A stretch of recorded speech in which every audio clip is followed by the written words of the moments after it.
Okay, so I'll start.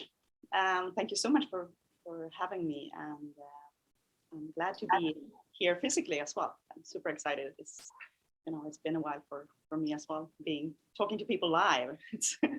It's great. So I'm happy to talk about rehabilitation after tendon lengthenings and tendon transfers in the tetraplegic upper limb. But before I start to do that, I would love to make this work.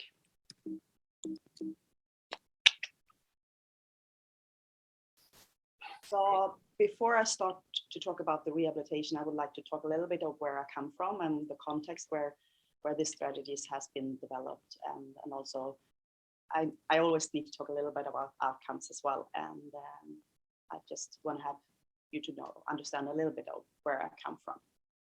And then I will talk about tendon transfers and rehab after tendon lengthenings, and in the end I'm also will mention something about outcome measures. So hopefully I will be managed to do this in allocated time.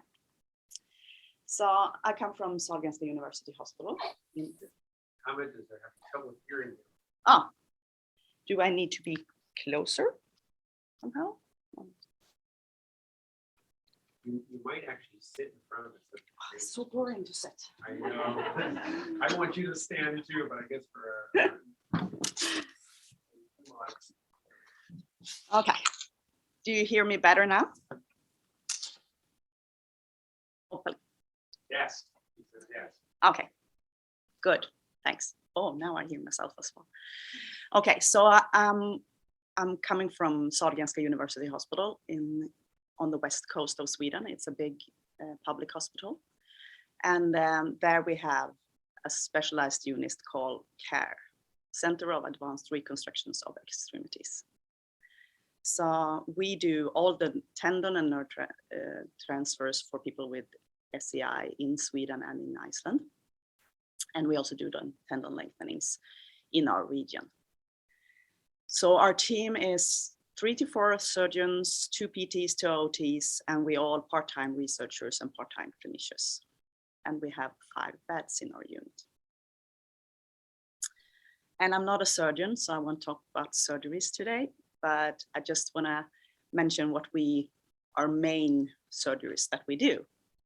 So our first choice for elbow extension reconstruction is a tendon transfer. And for finger and thumb extension, we do nerve transfers with the spin. And to improve the grip, we do tendon transfers.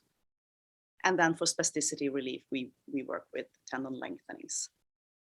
And we do other type of surgeries as well, but these 4 are the main thing that we do today.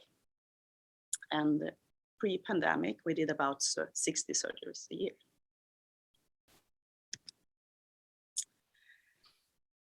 So how do we see our patients? Well, at the surgery, we start in the beginning. So the surgery is done in our unit. And it's typically patient come in on Monday, we do the surgery on Tuesday, we do the training Wednesday, Thursday, and they discharge on Friday. If there are minor surgeries, we can also do surgeries on Wednesdays. And then we typically see them back after 3 weeks. And depending on which type of surgery, differ for how long we do that. So a full grip reconstruction would be a Monday to Friday thing.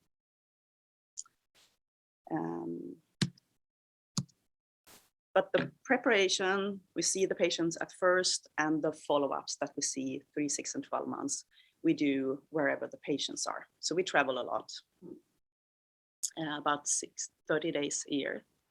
We as a team go to another unit and see the patients, because it's easier for us to travel than it is for them. And we can see we have a full day clinic and see the new patients and the follow-up patients. And that also makes the teams in their units, they are aware of our procedures, and it's a teaching thing for them as well. So then you're not providing primary therapy to other sites, you're kind of bringing them up to speed. Yes. Or I let the patient take responsibility. Okay. I will come back to that. So that was a little bit about how we are organized and how we do things. So now I will start with the real topic for today. So the rehabilitation of tendon transfers.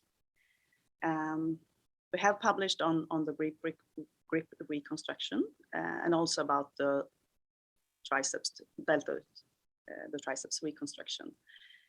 It's a little bit more updated. That's why it's smaller. We have shortened the rehabilitation time since that paper, but the early active rehabilitation concept is what I'm going to talk about, and mostly from a perspective of grip reconstructing.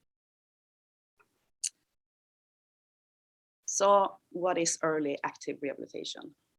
Well, one part of it is the early mobilization.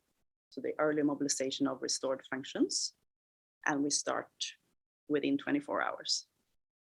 But the other part of the active rehabilitation is to be generally active. So as soon as possible, go back to as many activities as possible.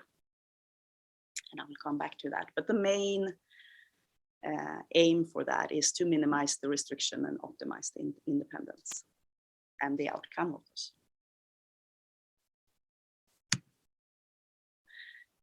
And why do we think that is important? Well, we think that if we have this strong and safe sutures, which I will come back to, and we do more active rehabilitation, we can have less adhesions and we maintain the brain muscle connection, which we can do more complicated surgeries and more at the same time. So that's one of the rationale why it's important to have this early activation. And that's all supervised early. You're not telling them to go home and take So we do that Monday. If they do surgery on Tuesday, we supervise them Wednesday, Thursday, and then they go home and do it by themselves. And this is safe because we have looked into that because it kind of sounds scary. You know, I love that idea, but everybody I've ever worked with answered has been terrified by it. Yeah. So they splint them for 3 weeks. Yes. They're doing absolutely nothing.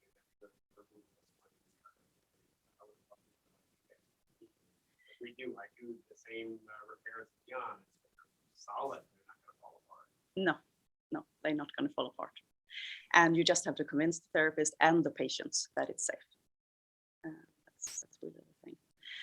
Because when we looked at it, we didn't have any, so 49 grip reconstructions, we didn't have any ruptures or lengthenings of the tendons while we were doing this. And everyone could activate their finger flexors within 24 hours.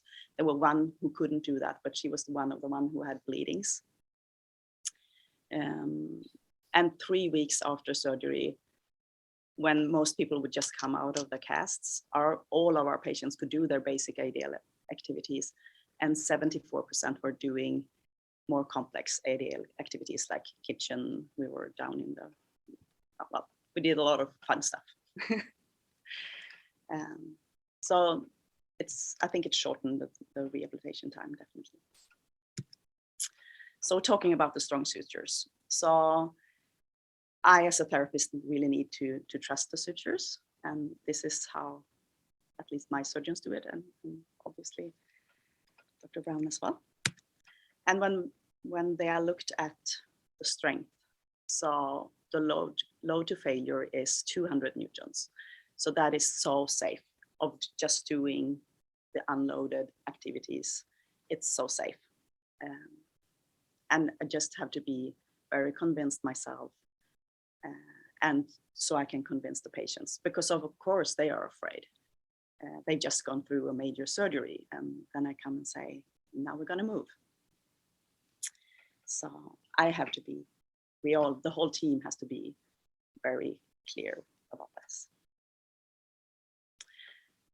And a colleague also looked at factors that predicted grip strength, the pinch strength.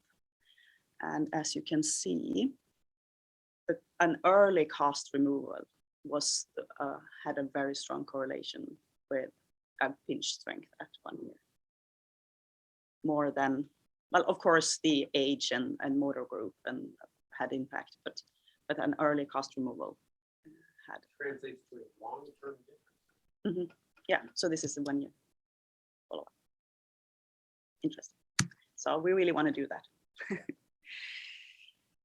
And then if we talk about the other leg, the general being active in the concept, why is that important? Well, my patients, they fought, well, all our patients, they fought very hard for the independence they have.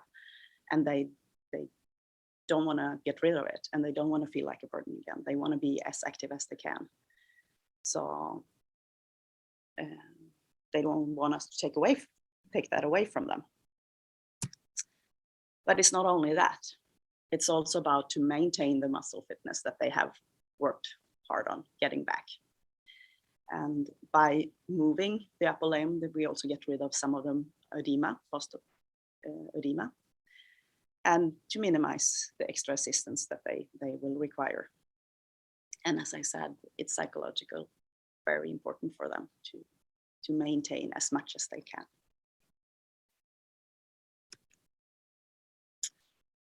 So I will go through what we normally do. So within 24 hours, so the morning after surgery, we take off the splint or the cast, and we do the first training session before we even put on anything on the hand. And this is before the swelling has really occurred, and they have a good brain muscle connection because they used this muscle yesterday. So it's easy for them to find it. And they have minimal resistance in finding it. And we are there as a whole team convincing the patient that this is safe. And then after that, we see that they can activate the function. We put on the wrapping and dressing. And it's really thin because we want to keep on having an easy way to do the movements. So not as little restriction as possible in the wrapping and dressing. During the therapy. All the time. There's not any hard split. So, and then we do the splint. So the compression to avoid the swelling is not so much in the wrapping, it's more in the splint.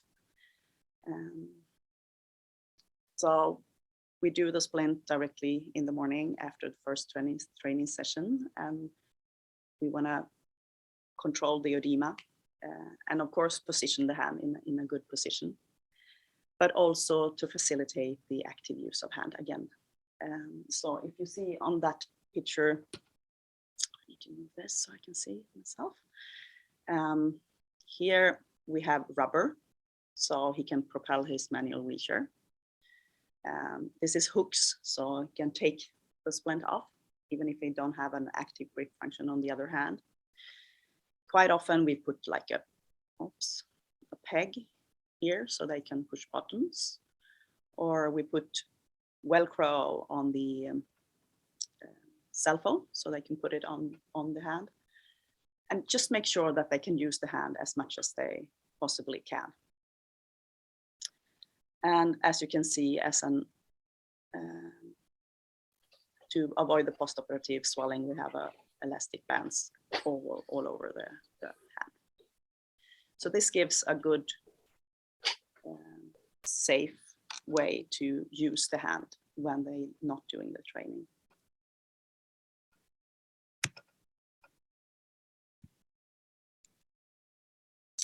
So the initial training of function is to find and activate the function, the transfer muscles. So we want them to move in a large active range of motion, and also look at, because it's not only the transfer muscles, it's also a couple of tendinoses. So we have to bear that in mind as well. So we don't put tension on them. But it's also about the tendon sliding, so we don't get adhesions. So find and activate the transfer muscles, but also maintain the tendon sliding. You're still doing 2 phases, extensive phase, recovery. When they have an extension, it's not, I mean, most of the patients, well, nowadays they more have. No, I would say we want them to actively open, and then we want them to actively close. So you will do both surgeries at the same time, finger opening and finger closing surgery? Remember that we do mainly nerve transfers for hand opening. So that is done before. So they usually have a prior operation. Yes. Once that comes in. Yes. Yes. So the surgeons can balance the procedures depending on how strong the nerve transfer got. Yeah, so brain muscle training combined with the tendon sliding. So in the beginning, they have to think, okay, this brachioradialis used to be elbow flexors. Now it's a thumb flexor. Activate your brachioradialis. And quite often we use the external resistance to really find it and get the connection. And then gradually have less and less external resistance and actively find it, but still have the tendon sliding. And the goal, of course, is to find it isolated and with good control, and also integrated in the movement patterns. So when we talk about brain muscle connection, what's really going on there? So a colleague of mine did a study to look at that. So you can see on here we have healthy controls, and here we have patients who had brachioradialis to thumb flexors. So elbow flexor to thumb flexor. And the red here is they are asked to flex their elbows. And as you can see, it's rather similar between the two groups. But when we ask them to flex the thumb, the healthy controls have a different location, while the brachioradialis to thumb flexors still using the area of the elbow flexors. So it's a brain plasticity. They relearn to use this area in another way.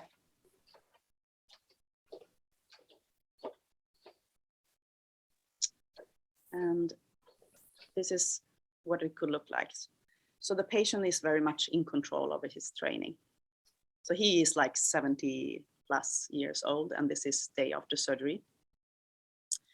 He has in this case, he's training his thumb flexor. So he want a large range of motion. So he extend the thumb, and then he starts to activate, and then he push against his arm, his hand. So he get a good pinch there. Yes, yes. So this is, I mean, me as a therapist, since I know that this patient is going to go home and he's going to do this by himself or by assistance back home, I need to keep my hands off as soon as possible and instruct him to do whatever he needs to do. And this is what a triceps could look like 2 days after surgery. So he's not allowed to flex fully, but a little bit.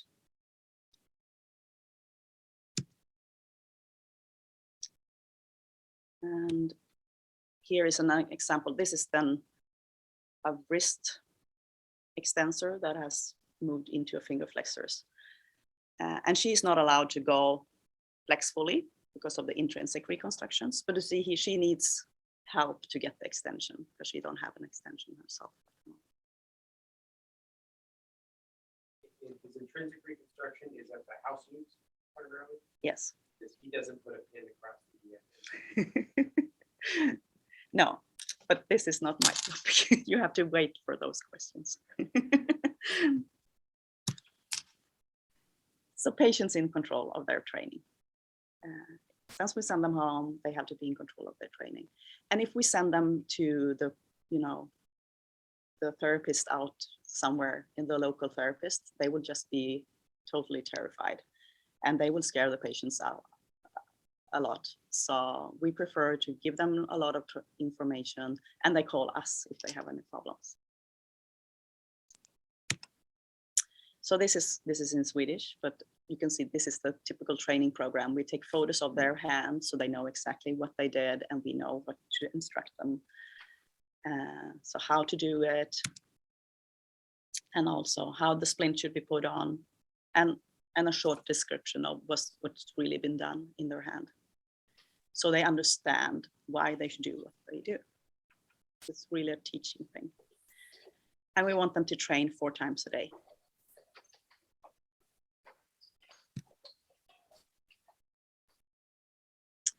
And then these 2 days before they go home, we do make sure that they can do the transfers as active as they can. They can propel a wheelchair.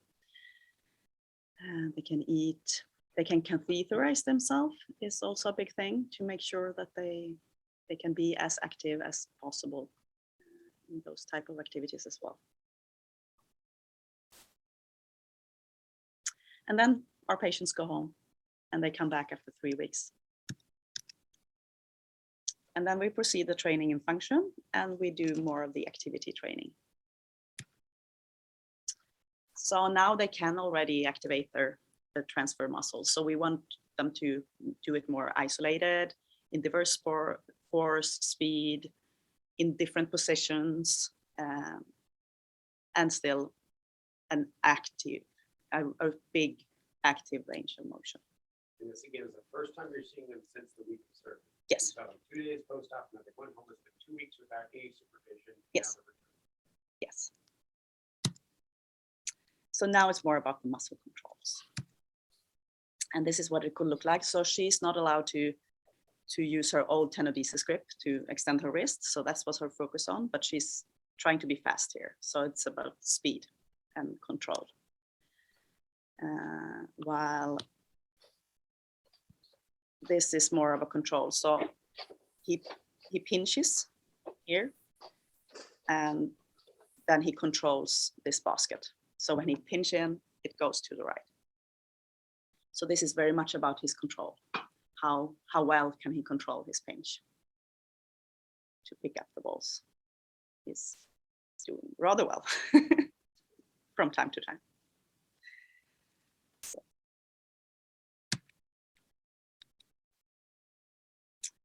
And we do training in activities.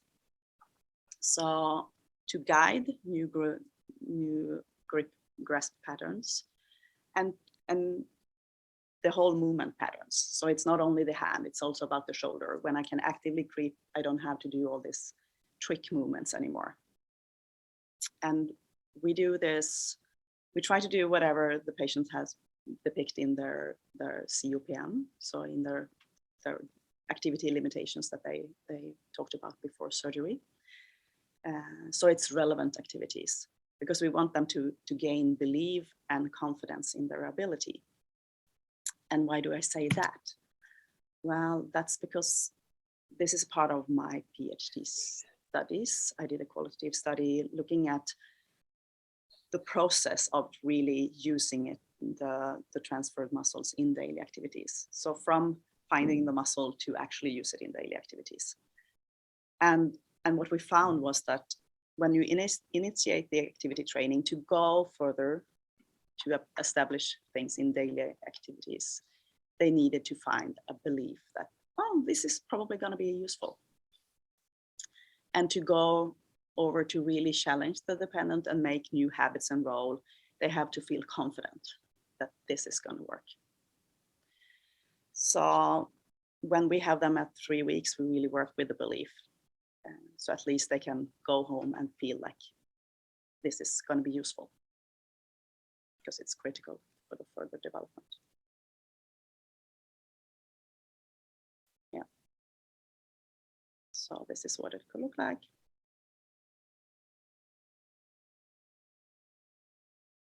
She talks a lot, but it doesn't make sense for you, so I didn't but she talks about that like it's really nice to be able to do it by herself. Okay. She smiles in the end as well. But She's very recent. yes, so I think this is a couple of years ago. So they just took the stitches. So that's why she has bandage on. This is about 3 weeks then, because I wouldn't see her after 2 weeks. But they're just because she has just took the stitches. It looks a bit close. And when I say that we want to guide the movement patterns, for example, when they propel the manual wheelchair, most of our patients would be in manual wheelchairs. So if you don't have an active grip, you have to push against the push rims. You see that down here, that he doesn't have an active grip here, so he has to push against the push rim, while on this side he has an active grip, so he can grasp actively there. So here we try to, so he adjusts surgery on the right side, and you can see the differences, and he's trying to coordinate to do different things with different arms. So where he has the active grip, he doesn't have to abduct his shoulder as much, which we know is not that healthy for a shoulder. We also look at the balance. So if they pre-op had to use both hands, they probably had to sit more stable to not fall, to balance. While when they can use just one hand and balance with the other, they might be able to sit more upright. When we look at outcomes, we have rather strong. So almost 7 kilos, I would say between 3 and 5 normally for the grip strength. And when we look at the COPM goals, the activities that they depict, we can see that this is pre-op, 6 months and 12 months after surgery, and they improve in all type of surgeries, activities. And also when we looked at a 10-year perspective, this is 90 surgeries, we can see that they really improve in their activities. But it's not only about activities, it's also about the psychological gains. So this is another qualitative study I've done. So they describe how they regain their identity, they recapture a body that they lost, they feel like they can manage better, and they regain their privacy as well. This is a guy, what they could look like after triceps and grip reconstruction. So he's really using his hands, and he don't look that much as a tetraplegic, right?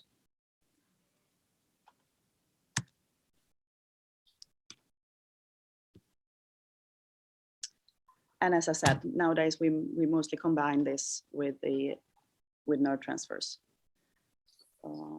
This is pre all the surgeries, after her spin, and this is then 3 weeks after her grip. So spin open, so nerve transfers open, and the tendon closing. So that would be our go-to strategies at the moment. So with the spin, we have a better opening, but we have the same nice closing as we have with the only tendon transfers. Okay. That was tendon transfers. Let's do tendon lengthenings. I don't think you don't do that much here.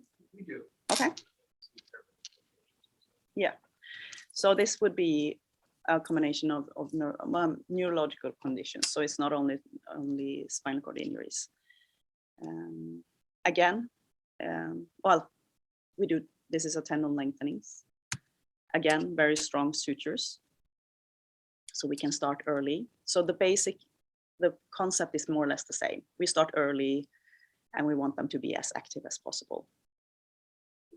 On technique, is that always the lengthening technique, or do you do fractional? And I ask that because rehab might be. Fractional lengthenings would be biceps. Apart from that, it would be stepwise. Tendon lengthenings. So when we look 1 year after surgery, the modified Ashwood is decreased. They have decreased pain, and they improved in the grasp and release tests and the COPM. Rather nice outcomes. And as you see, this is both stroke patients and SCI patients. But we all know that spastic patients they don't look the same. It's a large variety. So we wanted to be able to look more specific to them, and also as a team to talk about expectations and what goal do we have with the rehabilitation, and which type of rehab should we do to these patients, because it differs so much. So we try to do, we divide our patients into 3 regimes. So the high functioning regime, where we expect the patients to be able to use their hand in unimanual activities.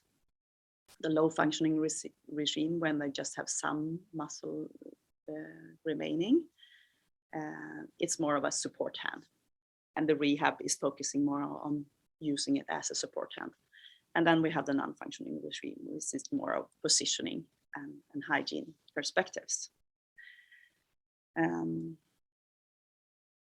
So the body training depends on, of course, the regime, but active, passive range of motion, depending on what they have, to strengthen the antagonists if there are there, and to normalize the movement patterns again. The spastic patients do a lot of things to be able to use their hands, and if we release something, we have to try to normalize the movement patterns as well, and to find the ability to relax in the muscle and isolate the movements more. And we go into activities to actively open the hand to grasp an object, not to, doing this that they might need to do before.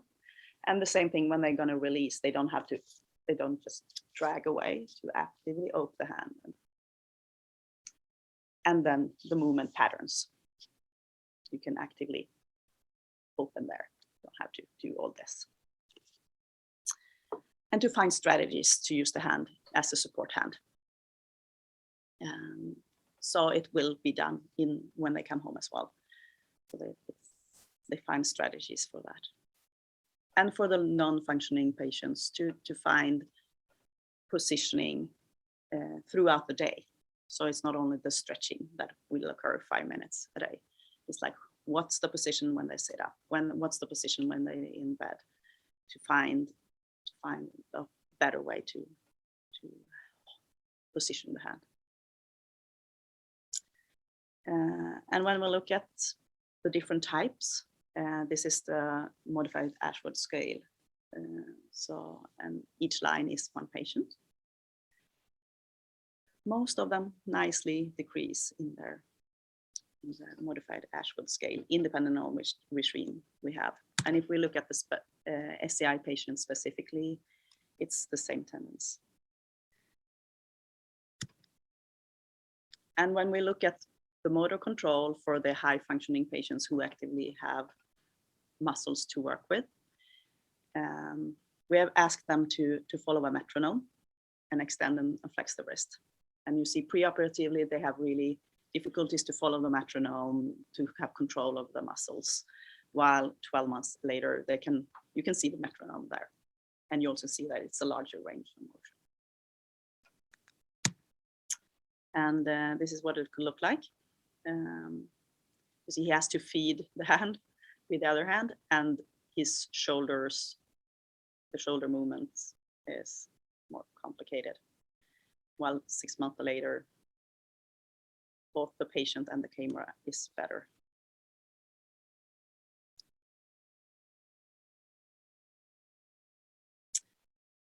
So for the high functioning regime, we expect them to be able to use their hand in activities.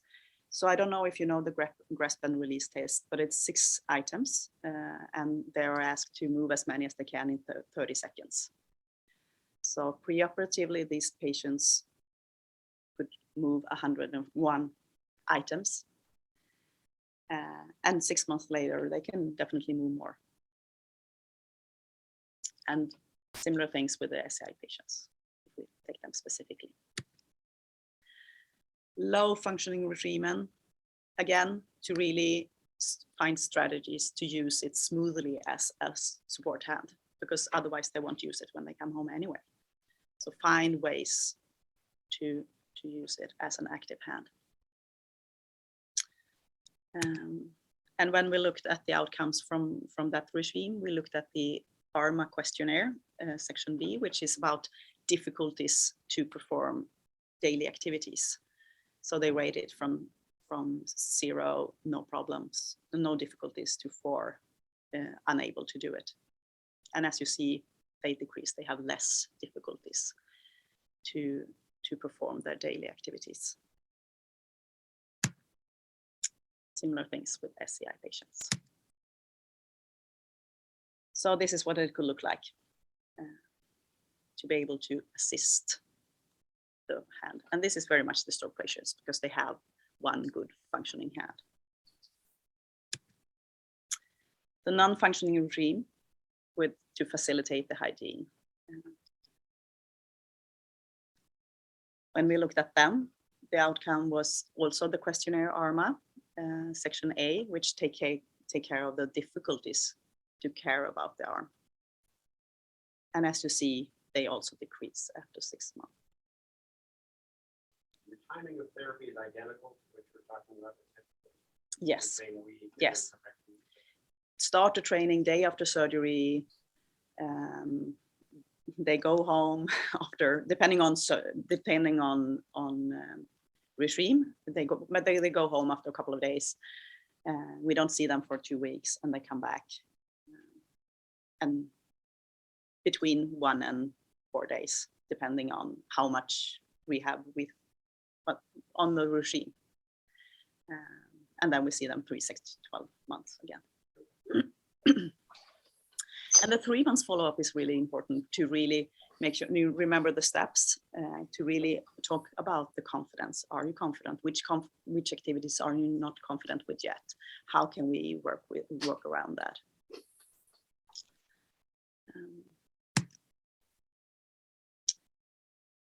Therese also did a qualitative study on the spasticity patients. So this is the high functioning and low functioning. So when they have activity gains. So of course they have bodily changes, but they improved in their activities. It's smoother, faster, less frustrating, less restricted by the physical environment. And that the everyday life is no longer governed by the spasticity. It's not like hovering over them all the time, which make them feel like they're less angry, less frustrated, they're in the better mood, and they increase their self-efficacy.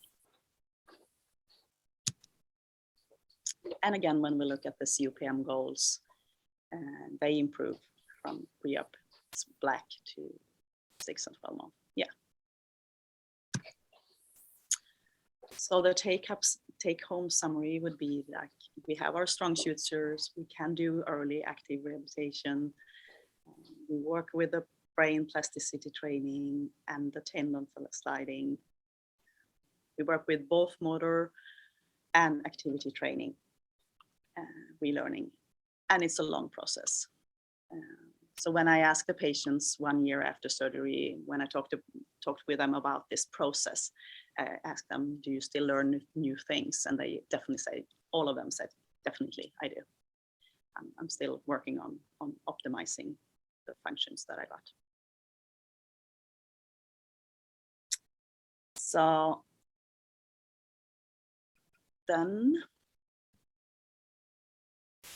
just shortly about the outcome measures. You asked me to do a little bit about that. We have published on that as well.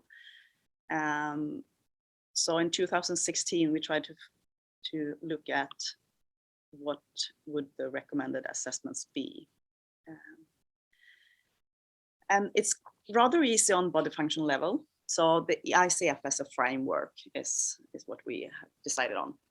So body function is rather easy. The basic activities like the grip ability, there is no agreement on. There are many different grip tests out there. And for activity and participation, the CUPM is a good thing. But also a personal well-being index and the ArmA that I refer to if you work with spasticity, because that's specific. Yes, it's developed in the beginning for stroke and Botox, I think. So it's very spasticity specific. No feeble mire. No. Not. No. Are you familiar with that one? Yes, definitely. Oh, by the way, if you would repeat our questions, they keep saying they can't hear us. Sorry. They were asking about the grasp. So we believe it's not so sensitive to change. I mean, we can definitely see like the body function aspects of it.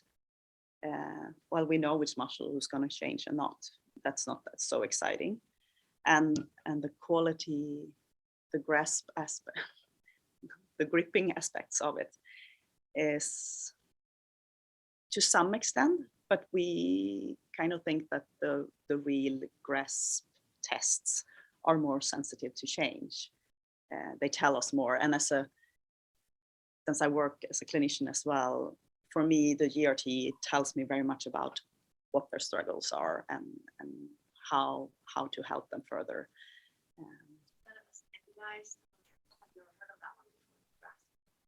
Mm-hmm. Yeah, I can talk forever about that. It's been around longer than grass. Yes. Yes. It's even longer than the grass. Yes, it's been around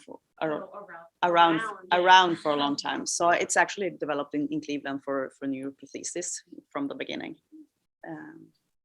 So it's a tetraplegic specific, but for neuroprothesis.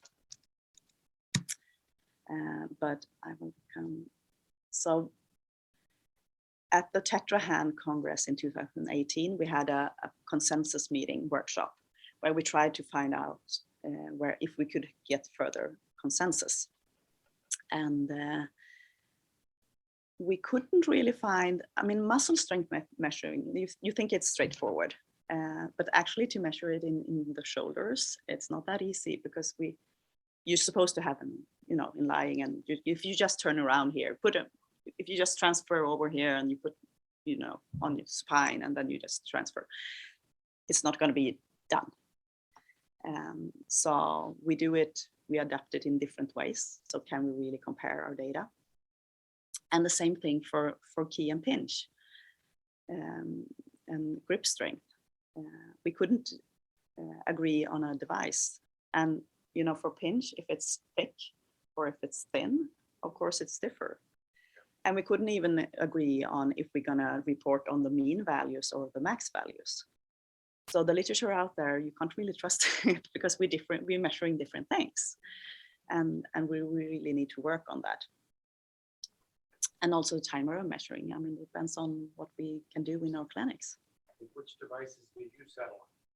What did you use? For pinch, we use the pinch gauge. So it's a rather thick one. Is it like Jamar? No, it's someone else that I can't tell. Sorry. But the idea is just to have the thumb further away. Well, it is designed that way. So it's like 1.5 centimeters probably.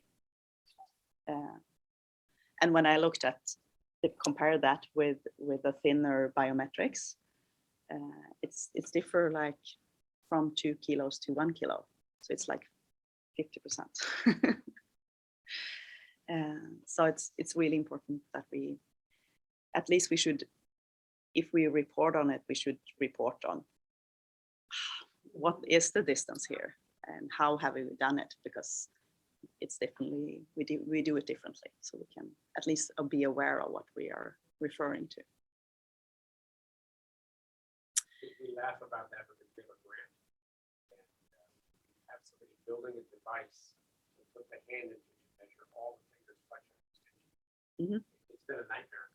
We've been going back and forth for well over a year on permutation of this device, and I still haven't won. No, I can imagine. So they developed something to measure this, and it's a nightmare. So this is some of our ongoing projects that we do. As I told you, to standardize the muscle testing in the shoulders. The Swiss and New Zealand and Swedish group is working on that. We in Gothenburg are trying to develop a cylinder test to measuring 4 aspects of hand opening. We're psychometrically testing it right now. And then we have a revised manual for grasp and release test.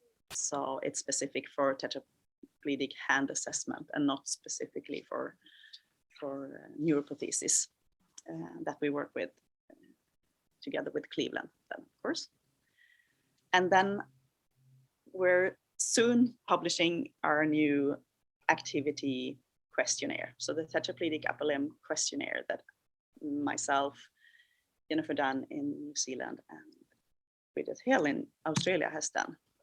So it looks like this. And I can share it with you, or you can download it for free on ResearchGate. So it's developed from the COPM goals that our patients have told us over the years, and we have picked the most common and relevant activities, so we can have a standardized activity outcome measure. Because COPM, it depends on which type of goal they have, so it's difficult to really make a group comparison. This would replace the COPM? I wouldn't say that. It would be a complement to that, because as a therapist, you need the COPM to know the patient's specific goals. And I also think that it might have larger improvements because it's the activities that really are important to that patient. Standardized activities could always be some activities that they're not interested in or not relevant for them. So I definitely think that you should have both. Sorry. Yeah, I know. It's always of adding things. And with that, I just want to finish up with my favorite picture that I always finish with. This is to remind us of why we are doing this. So this is a patient of ours that used to be a painter before her injury. She couldn't paint before with the reconstruction. So this is her first painting after her soul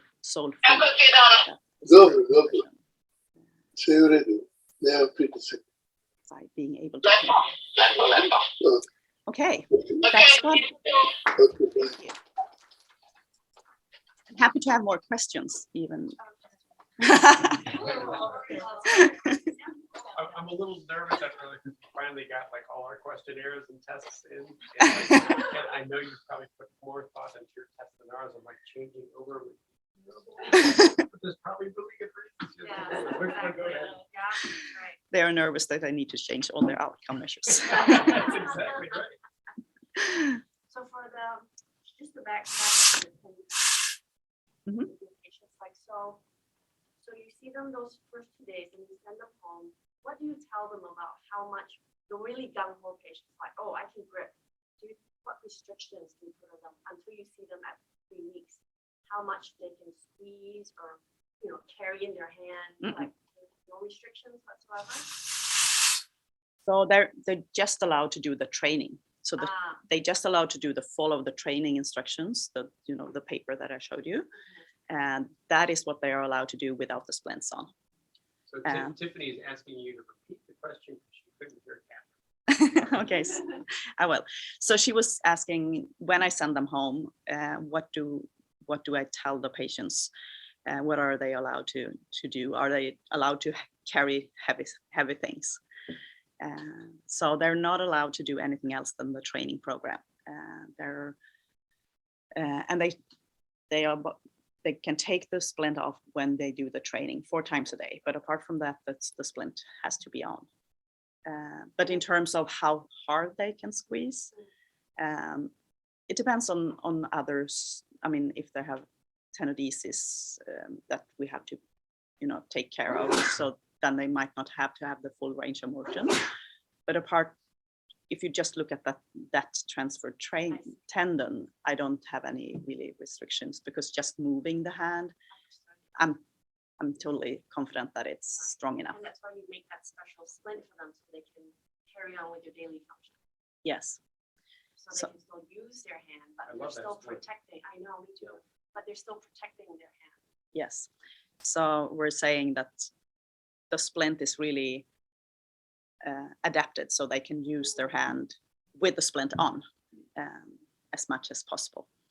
That seem just like thinking about restrictions when you're doing it. How long are you waiting before you're able to do some like weight bearing before you have transfers and stuff again? Propelling your wheelchair. Yeah. So if you want to know what we recommend or what the patients do. You recommend it, what they actually do. But would you restate the question? So they were asking about the triceps and when they can do weight bearing and transferring training and so on. And we're shortening this all the time. And I think we do differently in different places in the world. I know that New Zealand, they propel their wheelchair after 4 weeks. They're very restricted the first 4 weeks, but then they propel their wheelchair, and they usually do by manual. And for context, this is again a posterior deltoid with a long graft to the tricep, right? Yes. Yeah. Yes. Yeah, it is. So It's like a scary transfer. It is. Yeah. People realize they're doing that. yes. So we would do it after 7 weeks, and we don't let them propel the wheelchair. So they have an armrest for the first 6-7 weeks. Then some of the patients have propelled their wheelchair like as soon as they came home from the hospital, which seems like it worked, but it's not. When do they have full elbow? 6-7 weeks. Okay, so they're in the brace, arms out for 7 weeks, and then you just turn them loose. No. So you saw that little video. So when do we allow them to flex the elbow was the question. So for the first 3 weeks, they just have that, you saw that with video, they could just extend like 20-30 degrees, and then they're statically. But after 3 weeks, we move to a hinged splint.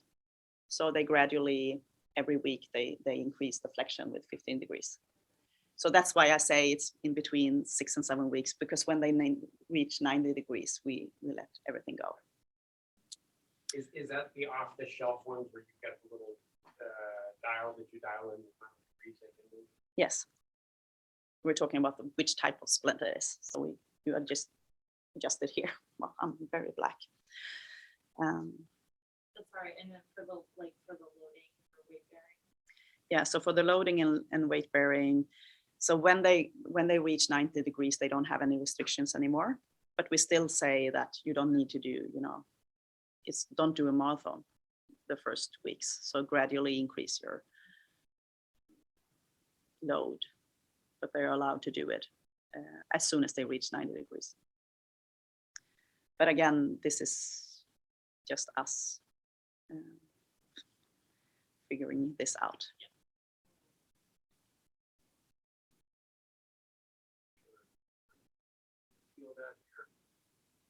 Do you do any cognitive assessments with patients to make sure they're going to understand your protocol and instructions?